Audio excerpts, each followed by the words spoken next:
প্রথমে ভিডিও ক্লিপটা আপনারা দেখিলে এরপরে জয় শ্রীরাম গো জয় শ্রীরাম। জয় শ্রীরাম মুসলমান তো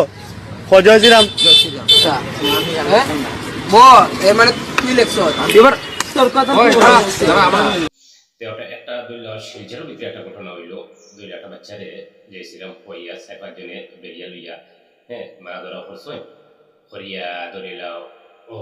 খুব বয়স সরাইলা বাচ্চাটা গুলি লগিয়া বাচ্চা কিতা লেখি লিখছিল আল্লাহ বলে কিতা লেখি লিখছিল ভালো ঠিক আছে বাচ্চা বাচ্চা বেশি বয়সের না 14-15 বছরের বাচ্চা দিলাও নারানি বাচ্চা এর যদি দিলাও কোনো গলতি আর ভুল করলি তো যদি দিলাও পুলিশ প্রশাসন আছে আইন কানুন আছে তা যা কমপ্লেন দিয়া বাচ্চা তারে শাস্তি দেওয়া হইতে পারে তারা কানুন আতো লইয়া এটা জিনিসটা করছে যে এটা জিনিসটা ভালো হয়েছে না খুব খারাপ কাজ করছে মা তৈল গিয়া এটা তো জিনিস আমরা সিটি দিয়েছি যা আমরা আসাম বরাহলি দিলাও শিলচার ভিতরে দুইটা দিলাও প্রথম দেখা গেছে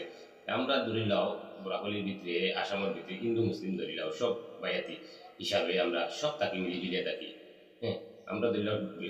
সকাল এবং বিকালেও বার হইলে আমরা হিন্দু মুসলিম সব খায় খাবার ধরিলাও সব দিলাও হিন্দু মানুষের লোকে হিন্দু মানুষ মুসলিম মানুষের লোকে এরকম মিল মিলাপ ব্যস্ত লয় এর বাদে দিল এটা ঘটনা দেখা গেছে যে খুব খারাপ লাগছে দেখিয়ে